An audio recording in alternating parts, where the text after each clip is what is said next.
Di sebuah desa terpencil di Kalimantan Tengah, hiduplah seorang ibu hamil bernama Sari bersama suaminya, Andi. Rumah mereka terbuat dari kayu tua, dengan atap rumbia yang rapuh. Suasana desa yang biasanya damai berubah menjadi sunyi dan penuh kegelisahan. Mulai beberapa malam terakhir, Sari mulai mendengar suara aneh dari atas atap rumahnya.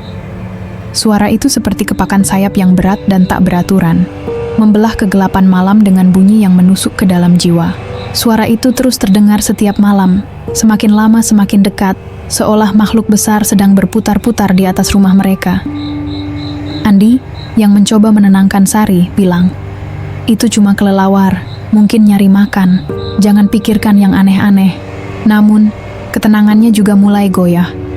Suatu malam, saat bulan baru menutupi langit tanpa cahaya, suara itu terdengar sangat dekat, bahkan lebih keras daripada sebelumnya. Sari duduk di kamar dengan lampu minyak yang redup, merasa udara semakin dingin menusuk kulitnya yang mulai menegang. Tiba-tiba, bayangan gelap muncul dari balik jendela kamar. Sosok itu bukanlah kelelawar biasa. Mata Andi yang terpejam terbuka lebar saat melihat kepala manusia yang melayang di udara, dengan organ-organ tubuhnya menjuntai dari leher yang tak berdaging. Lidahnya yang panjang dan basah menjulur keluar, sementara darah segar menetes perlahan ke lantai kayu. Kepala itu mengintip masuk. Matanya merah menyala menatap lurus ke arah Sari yang membeku ketakutan, tak mampu berucap sepatah kata pun. Organ-organ menjuntai bergetar lembut mengikuti gerakan kepala yang perlahan berputar, membuat suara lirih seperti rintihan kematian. Andi berusaha mendekat, tapi kakinya seperti terpaku di lantai. Tubuhnya membeku oleh kengerian yang tak bisa dijelaskan. Kepala itu mengeluarkan suara erangan serak, menggema dalam keheningan malam yang pekat.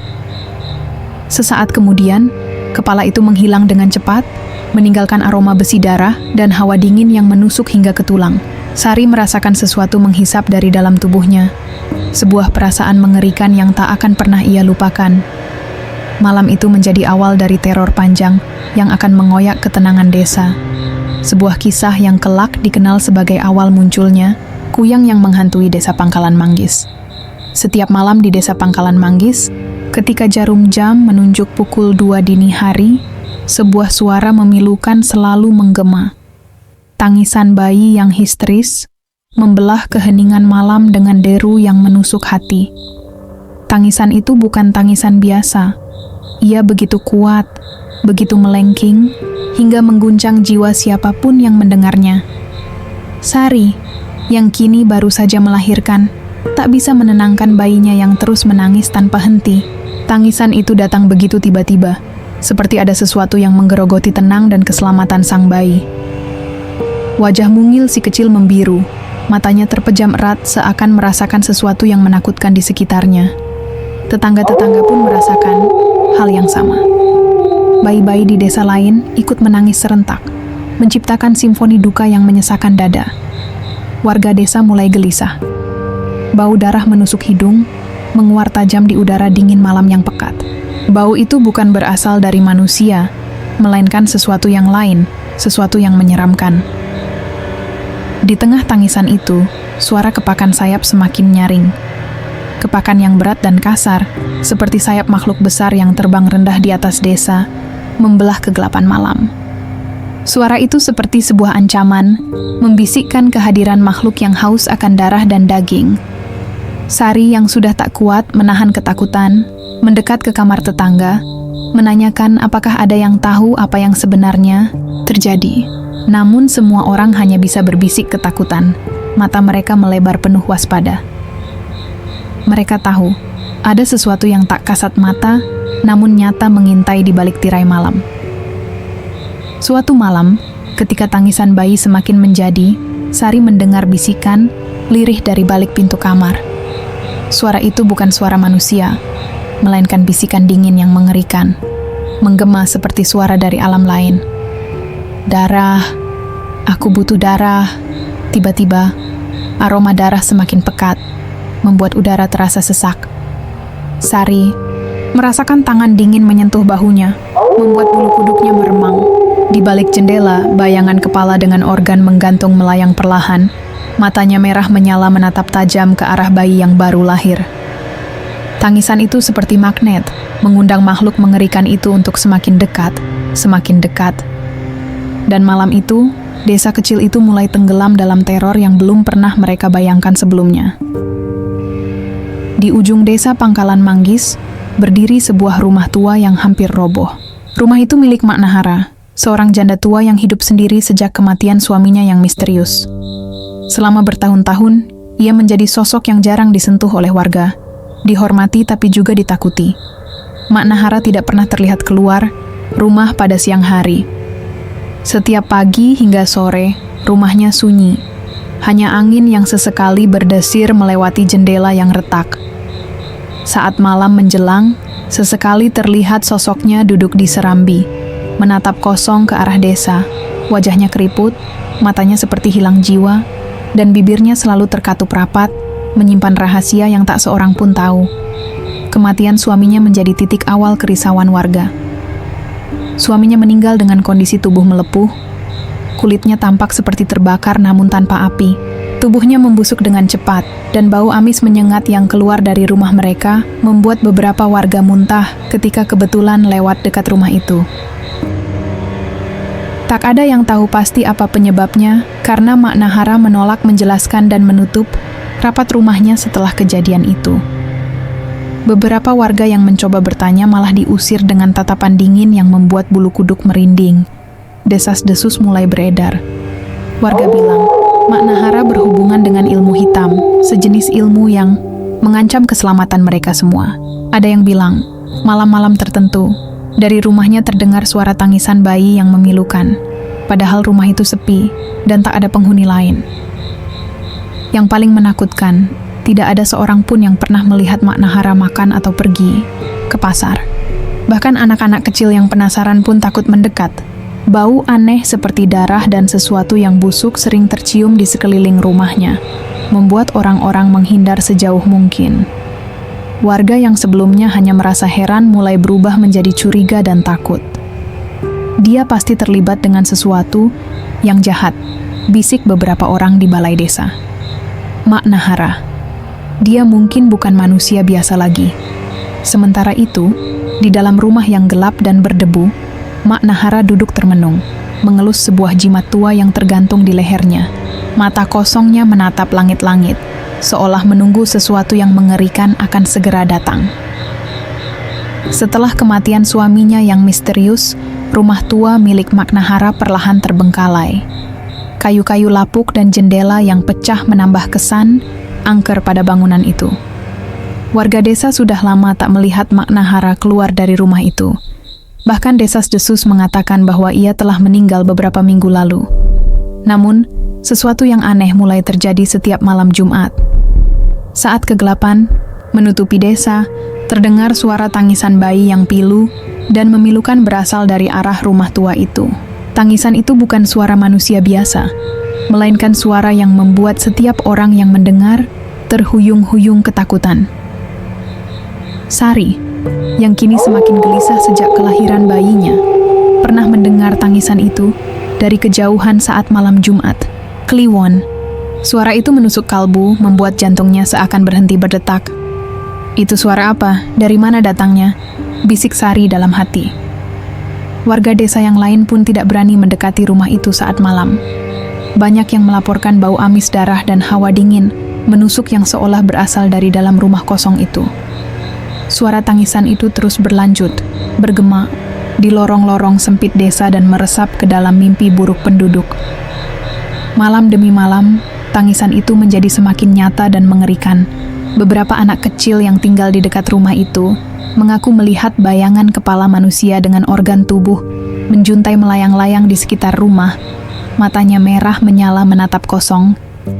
Pada satu malam yang mencekam, Pak Rahmat dan beberapa pria desa berani mendekati rumah itu dengan obor dan garam. Saat mereka memasuki rumah, udara di dalam begitu dingin, bau darah menyengat dan lantai penuh dengan bekas jejak darah segar. Mereka mendengar suara tangisan bayi yang berubah menjadi erangan mengerikan, lalu tiba-tiba terhenti. Saat menengok ke arah ruang tengah, mereka melihat sesuatu yang membuat darah membeku. Kepala seorang wanita tua, dengan mata merah menyala, dan lidah menjulur panjang, melayang di udara, dikelilingi oleh organ-organ tubuh yang menjuntai seperti makhluk dari neraka.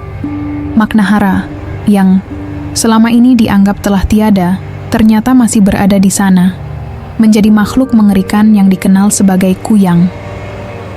Malam Jumat Kliwon di desa Pangkalan Manggis terasa lebih berat dan gelap dari biasanya.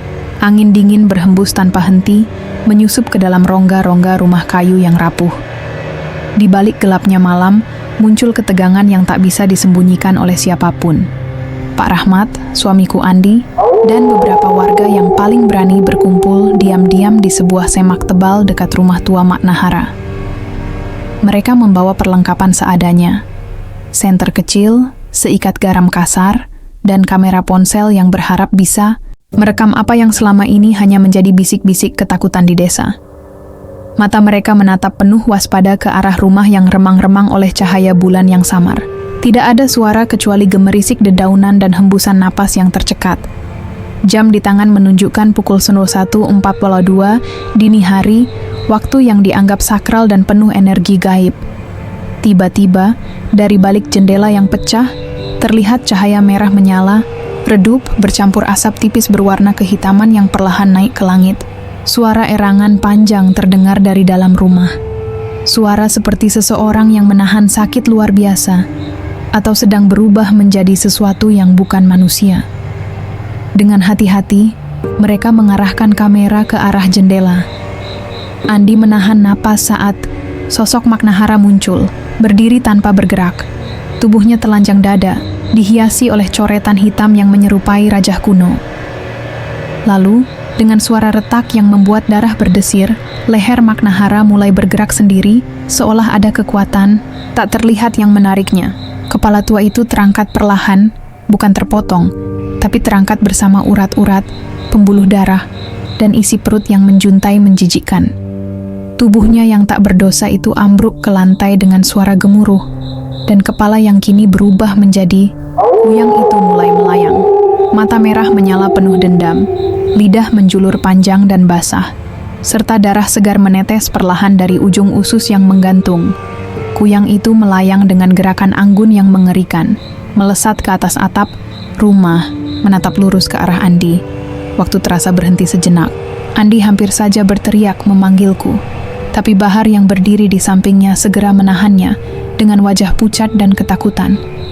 Mereka semua terdiam, menyaksikan kenyataan yang tak pernah mereka bayangkan. Legenda Kuyang benar-benar ada dan kini mengincar keluargaku. Malam itu menjadi titik balik.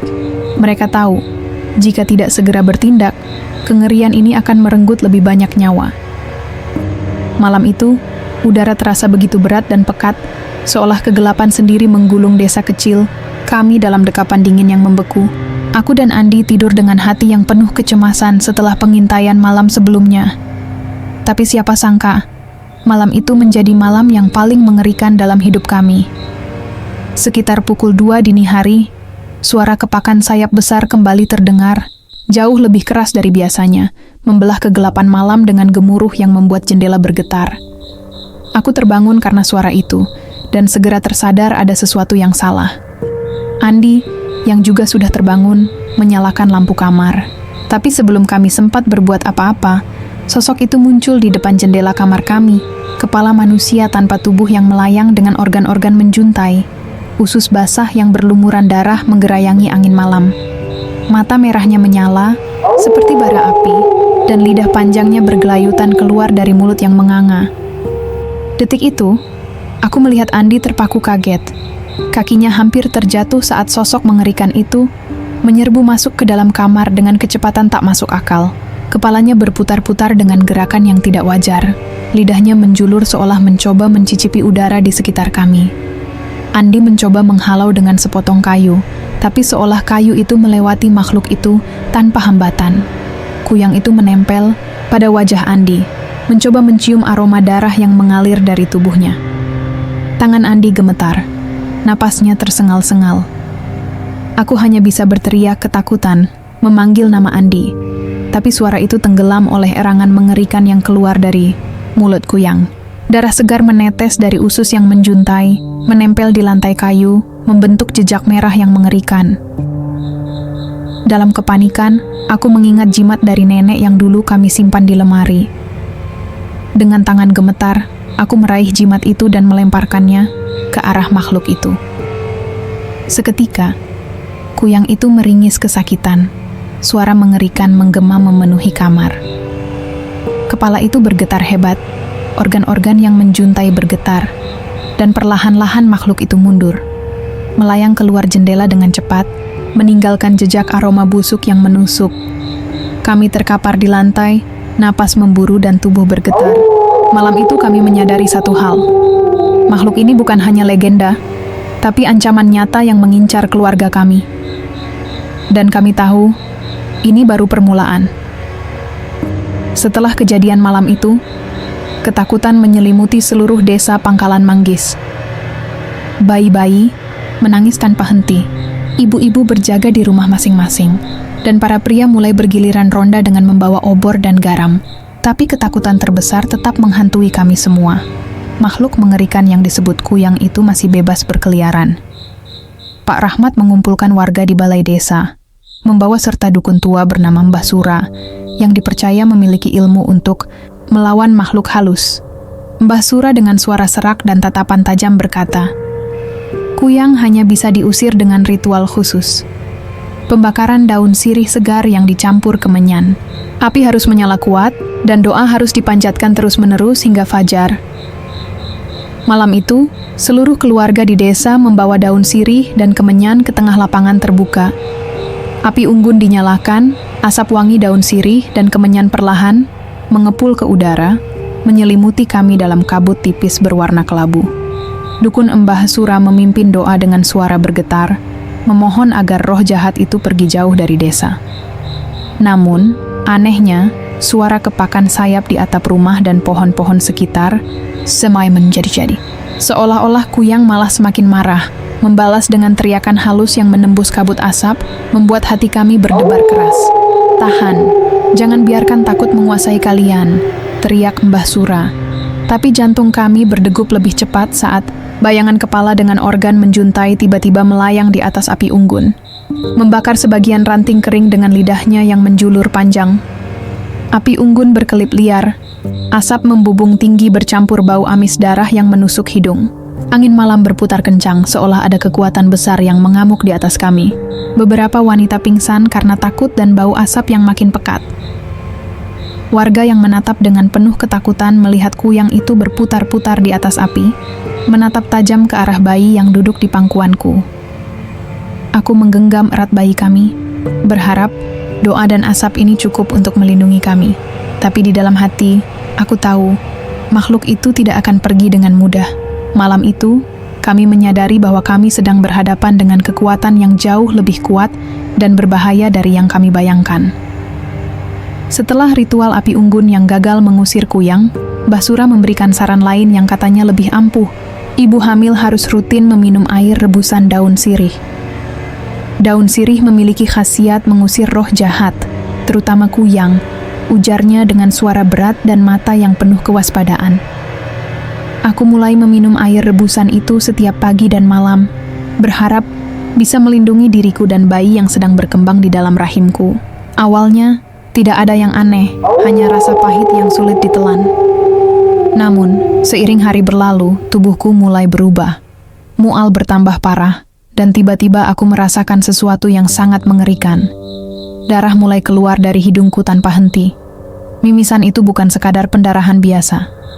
Darah yang keluar terasa panas dan berbau seperti besi tua yang berkarat. Pada malam yang gelap dan sunyi, mimisan itu berubah menjadi halusinasi yang menakutkan.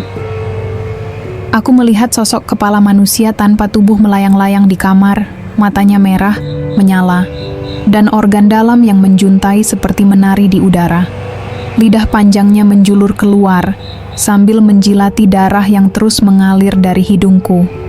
Dalam delirium yang mencekam itu, aku merasa seperti tubuhku sedang dihisap, seolah-olah ada kekuatan gelap yang menarik darah dan energi hidupku perlahan-lahan. Aku mencoba berteriak, tapi suara tercekik di tenggorokan. Mimpi buruk itu berlangsung selama berjam-jam. Ketika pagi tiba, Aku terbangun dengan tubuh lemas dan wajah penuh luka merah, seperti bekas cakar. Bayi dalam kandunganku mulai bergerak, gelisah, seolah merasakan bahaya yang mengintai. Mbah Sura datang lagi. Wajahnya suram. Ritual daun sirih ini memang bisa memancing amarah Kuyang, tapi itu cara untuk melemahkannya. Kamu harus kuat, jangan berhenti, katanya sambil meletakkan jimat perlindungan di leherku. Tapi aku tahu, aku bukan satu-satunya yang menderita. Warga lain yang meminum air rebusan daun sirih juga mulai mengalami hal-hal ganjil. Mimpi buruk, darah keluar tiba-tiba, dan rasa dingin menusuk tulang. Kuyang tak hanya mengincar bayi dan ibu hamil, ia juga membalas dengan kekuatan yang makin mengerikan. Aku semakin takut, karena aku tahu malam-malam mendatang akan jauh lebih kelam. Malam itu, balai desa penuh sesak oleh warga yang datang dengan wajah cemas dan penuh ketakutan. Setelah rentetan kejadian aneh dan menyeramkan di desa kami, Pak Rahmat mengadakan pertemuan darurat untuk membahas langkah selanjutnya melawan teror Kuyang. Suasana tegang begitu terasa. Lampu-lampu minyak yang digantung di langit-langit bergoyang-goyang, melemparkan bayangan menari-nari di dinding kayu yang usang. Beberapa ibu menggenggam erat anak-anak mereka, sementara para pria tampak saling bertukar pandang waspada. Tiba-tiba, dari sudut ruangan terdengar suara gemerisik yang tak jelas asalnya, seperti suara sayap yang sedang mengepak pelan, namun terus-menerus. Udara tiba-tiba berubah dingin menusuk, sampai napas terasa membeku di tenggorokan. Orang-orang mulai menggosok lengan dan menghela napas panjang, berusaha mengusir dingin yang merayap ke tulang. "Kalian dengar itu?" tanya seorang pria dengan suara bergetar. Beberapa orang mengangguk, tapi sebelum mereka bisa merespon, suara kepakan sayap berubah menjadi lebih keras dan menggema memenuhi ruangan. Lampu-lampu minyak tiba-tiba padam, meninggalkan kami dalam gelap pekat yang mencekam. Dalam kegelapan, suara bisikan menyeramkan terdengar dari berbagai sudut, seperti suara orang merintih dan berbisik nama-nama yang tidak dikenal. Beberapa warga yang duduk di dekat pintu jatuh pingsan, tubuh mereka melemas seolah disedot tenaga hidupnya. Aku merasakan bulu kuduk berdiri, tangan gemetar saat meraih jimat kecil yang selalu kugantung di leher. Suara napas berat dan geraman halus mengelilingi kami, semakin mendekat, membuat hati berdegup kencang seperti hendak lepas dari dada. Ketika lampu minyak dinyalakan kembali beberapa menit kemudian, kami melihat jejak hitam pekat di lantai, bekas cakaran dan tetesan darah yang belum lama. Pak Rahmat segera menyuruh semua orang berdoa dan membakar kemenyan dengan penuh semangat. Tapi malam itu, kami tahu, Kuyang tidak hanya menyerang secara fisik, tapi juga bermain dengan ketakutan dan jiwa kami. Satu hal pasti, teror di desa Pangkalan Manggis telah mencapai puncaknya, dan kami harus bersiap menghadapi malam-malam yang jauh lebih gelap. Malam itu, langit desa Pangkalan Manggis ditutupi awan gelap yang bergerak cepat, menelan setiap remang cahaya bulan. Suara kepakan sayap yang sudah menjadi langganan malam kami semakin intens, dan membuat sekelompok pemuda desa tak tahan lagi. Mereka memutuskan mencari sumber suara mengerikan itu, berbekal obor dan parang, menyusuri hutan lebat di pinggir desa. Di antara pepohonan tinggi dan lebat, suara sayap yang berat terdengar berirama, menggema seperti rintihan makhluk sakit yang meronta dalam kesakitan. Semakin jauh mereka masuk ke dalam hutan, semakin pekat udara dan bau tanah basah yang menusuk hidung. Tiba-tiba, dari balik rimbunnya daun dan ranting, terdengar jeritan panjang yang menusuk kalbu. Jeritan yang bukan manusia, tapi penuh keputusasaan dan kemarahan. Suara itu membuat bulu kuduk berdiri dan nyali terkoyak. Obor yang mereka bawa bergoyang-goyang, menerangi bayangan-bayangan hitam yang menari liar di antara pohon. Lalu mereka melihatnya. Sosok kepala manusia tanpa tubuh, dengan mata merah menyala dan lidah menjulur panjang, melayang di udara. Organ-organ dalamnya terurai menjuntai, berayun mengikuti gerakan kepala yang berputar-putar perlahan di antara batang pohon besar. Mata kepala itu menyapu pandang ke arah mereka satu persatu, seperti sedang memilih korban. Suara erangannya yang menyeramkan menyatu dengan desiran angin malam. menciptakan simfoni horor yang menusuk tulang. Salah satu pemuda, Jaka, berusaha mengangkat parang untuk menyerang, tapi tangannya membeku. Parang itu jatuh ke tanah dengan bunyi yang menggema nyaris seperti pekikan kematian. Tiba-tiba kepala itu melesat ke arah mereka dengan kecepatan luar biasa, meninggalkan jejak bau busuk dan darah segar yang menusuk hidung. Pemuda-pemuda itu lari terbirit-birit, berteriak histeris menembus gelapnya hutan, tanpa tahu apakah mereka berhasil selamat atau sudah menjadi incaran berikutnya. Malam itu, hutan Pangkalan Manggis menjadi saksi bisu teror Kuyang yang semakin nyata dan mengerikan. Pagi yang dingin di desa Pangkalan Manggis tiba-tiba berubah menjadi mimpi buruk bagi para ibu. Setelah malam-malam panjang yang penuh teror, desas-desus menyeramkan mulai menyebar. Beberapa bayi di desa ditemukan dengan bekas luka kecil, berdarah di perut dan lengan mereka. Aku ingat betul saat tetangga kami, Bu Sari, datang mengetuk pintu rumah kami dengan wajah pucat pasi dan matanya sembab karena kurang tidur. Tangannya gemetar saat ia menunjukkan bekas luka kecil berwarna merah kehitaman di perut bayi semata wayangnya yang baru berusia 3 minggu. Ini seperti gigitan, gumamnya dengan suara serak penuh ketakutan. Tadi malam, aku dengar suara sayap dan bayi aku menangis terus sampai pagi. Lalu aku lihat ini, katanya sambil menangis. Tak lama kemudian, ibu-ibu lain datang bergantian dengan kisah serupa. Bayi mereka yang sebelumnya sehat tiba-tiba menangis histeris di malam hari, lalu ditemukan bekas luka kecil yang menganga dan mengeluarkan darah segar di tubuh mereka. Suasana di desa berubah menjadi ketegangan mencekam. Orang tua mulai memasang pagar kayu dan kain putih di sekitar tempat tidur bayi. Sementara beberapa tetua kampung memperingatkan agar anak-anak tidak keluar rumah setelah matahari terbenam. Namun yang lebih menakutkan, tak satu pun dari mereka yang berani mengaku tahu siapa pelaku di balik luka misterius itu. Rasa takut mulai merasuki setiap sudut desa. Aku merasakan ketakutan itu merambat hingga ke tulang, terutama saat melihat bayi kami yang sehat kini tampak gelisah dan sering menangis tanpa sebab. Aku memeriksa tubuhnya dengan cemas, berharap tak menemukan apa-apa. Namun, malam berikutnya, aku terbangun oleh tangisan keras yang membuat udara di kamar menjadi dingin dan berat. Saat aku menyinari tubuh bayi dengan senter, aku menemukan satu bekas luka kecil berdarah di lengannya. Persis seperti yang diceritakan Bu Sari. Hatiku hancur dan tubuhku gemetar. Ini bukan kebetulan. Ini adalah tanda. Kuyang telah mulai menyerang kami secara langsung. Malam itu, kami semua berkumpul di rumah tua Maknahara di ujung desa untuk melakukan ritual pengusiran Kuyang. Udara di sekeliling terasa berat dan pengap, seolah-olah sesuatu yang jahat sedang mengintai dari balik bayangan. Kemenyan menyala dan asapnya mengepul, membelai wajah kami dengan aroma tajam yang menusuk. Para dukun kampung mulai melantunkan mantra-mantra tua. Suara mereka bergema di antara dinding kayu yang rapuh. Tiba-tiba, tubuh Maknahara mulai bergetar hebat. Wajahnya yang keriput berubah menjadi sangat pucat, dan matanya terbelalak kosong seperti tak lagi mengenali kami. Suara aneh keluar dari tenggorokannya, suara yang bukan manusia, seperti bisikan hantu kepala tanpa badan. Dengan gerakan yang tak terkendali, tubuhnya tersentak-sentak, sementara kepalanya seperti hendak lepas dari tubuhnya. Urat-urat dan pembuluh darah di lehernya mulai membengkak dan berdenyut dengan irama yang mengerikan. Kami semua terdiam, ngeri menatap pemandangan itu. Tiba-tiba, kepala Maknahara terangkat perlahan, seperti terlepas dari lehernya, menggantung dengan organ-organ menjuntai yang berlumuran darah segar.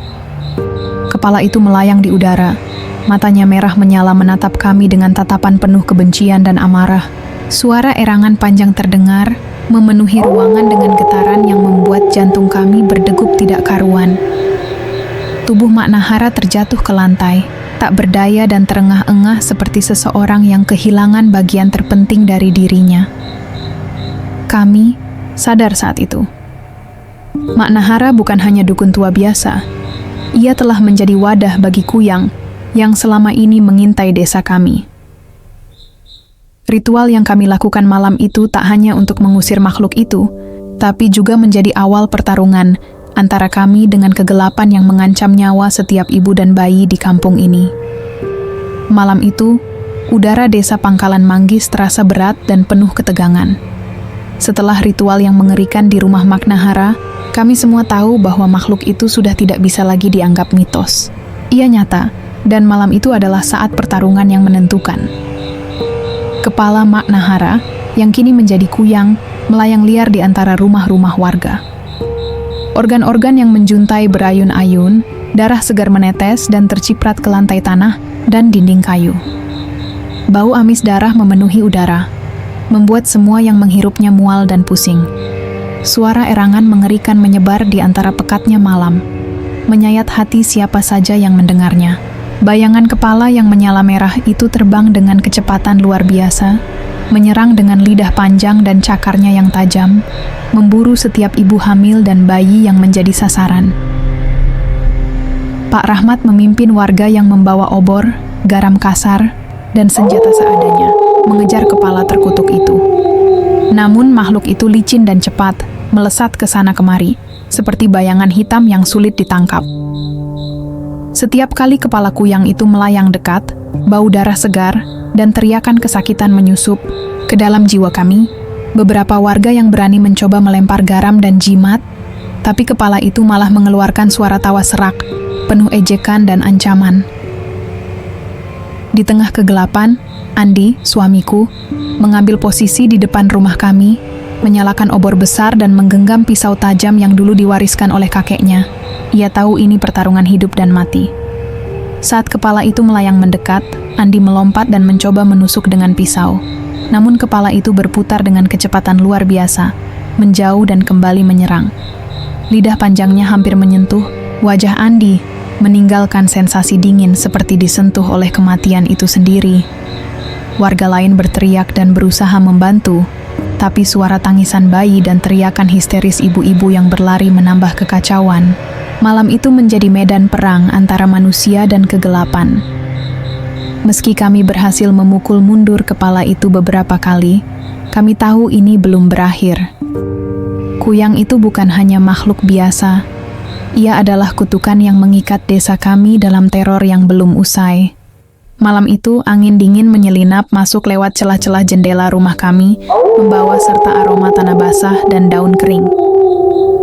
Udara terasa sangat berat, seolah-olah sesuatu yang jahat sedang mengintai di setiap sudut. Kami kembali berkumpul di ruang tamu, membakar kemenyan sebagai bagian dari ritual pengusiran kuyang yang sudah menjadi tradisi.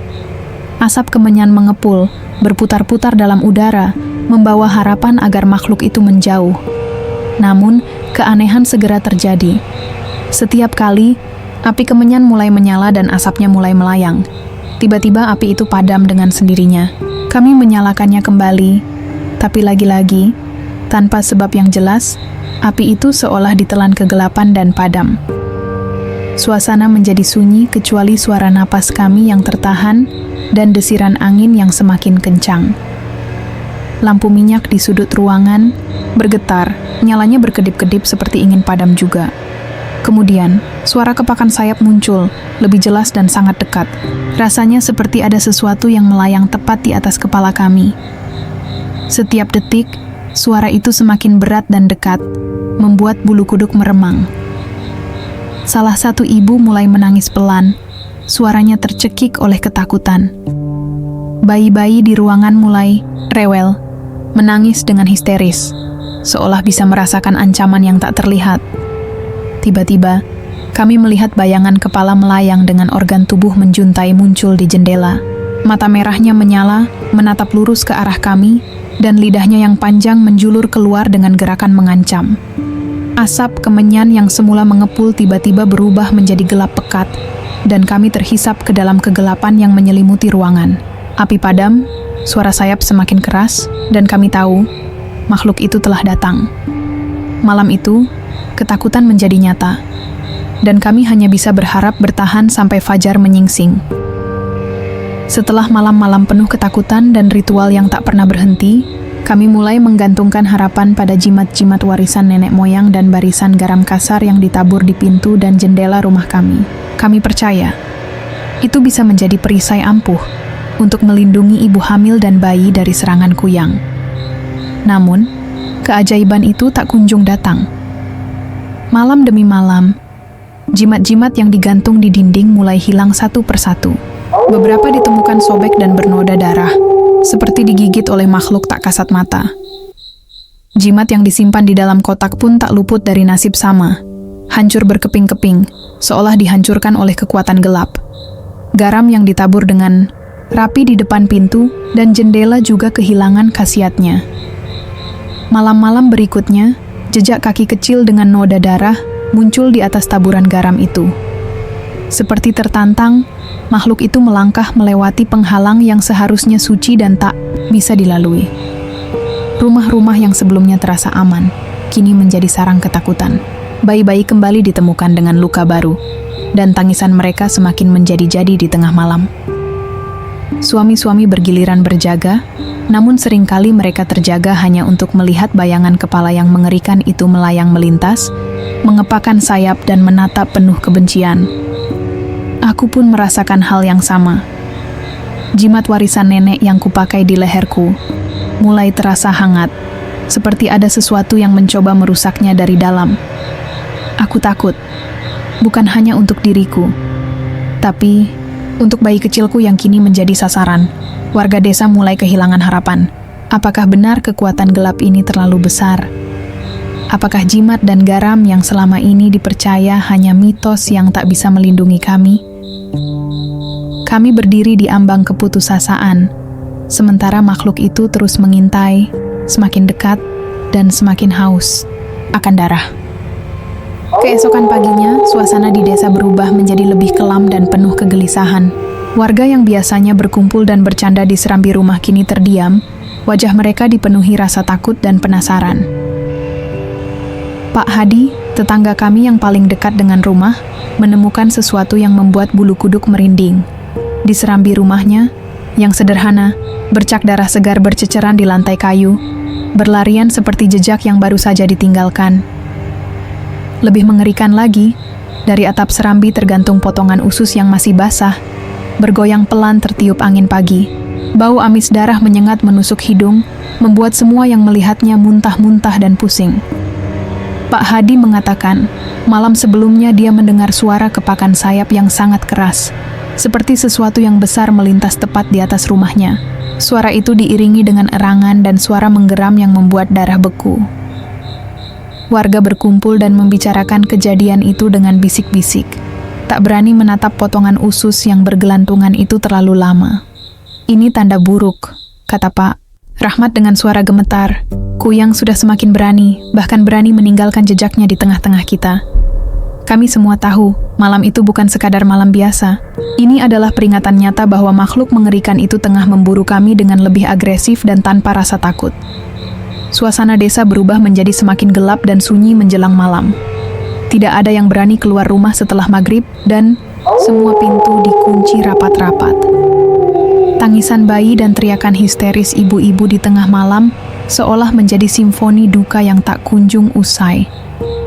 Aku merasakan ketakutan yang luar biasa saat melangkah ke serambi rumahku sendiri, membayangkan jika sesuatu seperti itu bisa terjadi juga pada keluargaku. Malam itu, kami semua tahu, pertarungan dengan kegelapan belum selesai, malah semakin membara. Setelah bertahun-tahun menjadi benteng terakhir melawan segala bentuk kekuatan gaib, Pak Sumarno, dukun tua kami yang sudah dipercaya sejak lama, mulai menunjukkan tanda-tanda kelelahan yang mengerikan. Sejak serangkaian kejadian mengerikan yang melibatkan kuyang, Pak Sumarno selalu menjadi orang pertama yang dipanggil untuk memimpin ritual pengusiran. Namun malam-malam terakhir ini, tubuhnya semakin kurus. Wajahnya yang dulu tegar kini terlihat lesu dan penuh kepedihan. Malam itu, setelah ritual pengusiran yang paling berat, aku melihat Pak Sumarno duduk terpaku di sudut rumahnya. Tangannya gemetar saat memegang kemenyan yang hampir padam, dan peluh dingin membasahi dahinya. Tenaga saya habis, suaranya parau dan nyaris tak terdengar. Makhluk ini lebih kuat dari yang pernah kita lawan.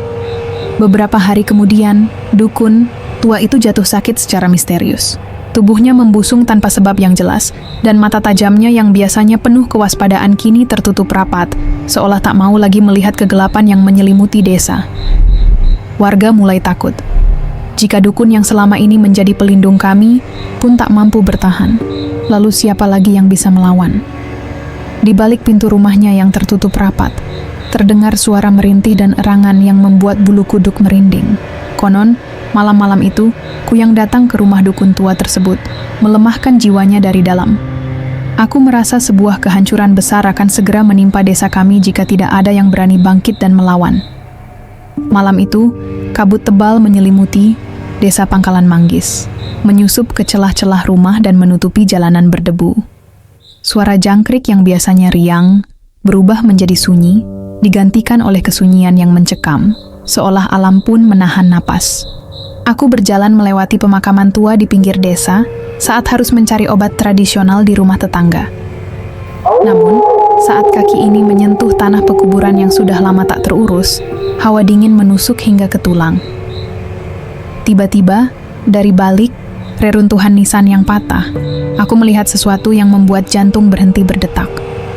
Sebuah kepala manusia melayang di udara, terpisah dari tubuh, dengan organ-organ menjuntai seperti rantai mengerikan yang bergoyang lambat.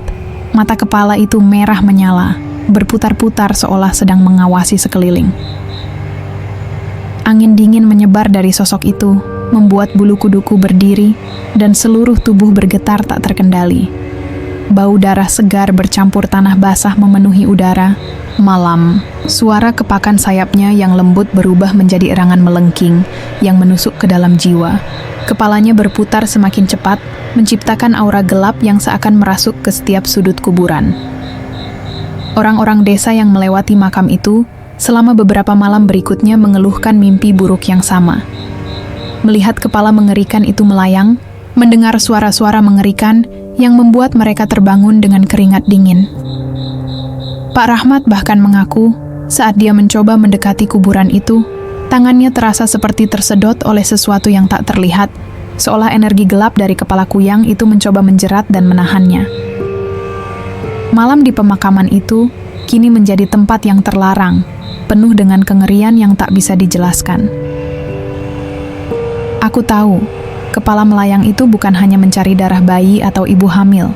Ia telah bersemayam di sana, menunggu waktu untuk melancarkan serangan berikutnya yang lebih dahsyat. Dan kami semua terjebak dalam kegelapan yang semakin pekat. Malam itu, aku berdiri di luar rumah Pak Andi, berjaga sambil memegang obor yang mulai redup nyalanya. Udara dingin menyelimuti, dan suara serangga malam seolah tertelan kegelapan yang pekat. Jam menunjukkan pukul 2 pagi, saat tangisan bayi di dalam rumah tiba-tiba berhenti. Keheningan aneh itu membuat bulu kuduku berdiri. Kuarahkan pandangan ke jendela kamar bayi yang setengah terbuka. Tiba-tiba, dari balik tirai tipis, muncul sebuah bayangan yang membuat napasku terhenti. Sosok kepala melayang dengan mata merah menyala itu menatap lurus ke arahku. Organ tubuh yang menjuntai bergoyang pelan mengikuti gerakan kepala itu. Lidahnya yang panjang meluncur keluar dari mulut, bergetar seperti ular yang siap menerkam. Aku hampir pingsan, tapi aku harus tetap waspada. Aku tahu makhluk itu sedang mengintip, menunggu waktu yang tepat untuk menyerang bayi itu. Matanya menembus kegelapan, seakan bisa melihat sampai ke dalam jiwa. Aku menggenggam erat garam di sakuku, berharap itu bisa mengusirnya. Namun, bayangan itu tidak pergi. Ia tetap berdiri di sana, menunggu, seperti pemburu yang sabar. Detik-detik berlalu seperti jam pasir yang tersisa sedikit. Suara kepakan sayap yang lembut mulai terdengar, semakin lama semakin keras. Aku berdoa agar pagi segera tiba, dan aku bisa menyelamatkan bayi itu dari tatapan maut Kuyang yang haus darah. Malam itu, aku belajar satu hal. Kadang yang paling menakutkan bukanlah apa yang terlihat, tapi yang diam-diam mengintip dari balik jendela, menunggu kesempatan. Di balik kabut malam dan sunyi yang menyelimuti desa Pangkalan Manggis, legenda Kuyang bukan sekadar cerita untuk menakut-nakuti. Ini adalah kenyataan yang pernah kami alami. sebuah kengerian yang menyentuh kehidupan kami secara langsung. Kami kehilangan banyak waktu tenang, tidur nyenyak, dan kedamaian. Bayi-bayi menangis tanpa henti, dan orang-orang yang kami cintai hampir jadi korban makhluk yang haus darah ini. Namun, keberanian dan kebersamaanlah yang menjadi senjata terkuat kami melawan kegelapan. Tapi ingat, kuyang bukan hanya mitos lama. Di tempat yang gelap, di malam tanpa bintang, siapapun bisa menjadi sasaran. Siapapun bisa melihat bayangan kepala melayang, merasakan nafas dingin dari makhluk tanpa tubuh yang haus akan darah.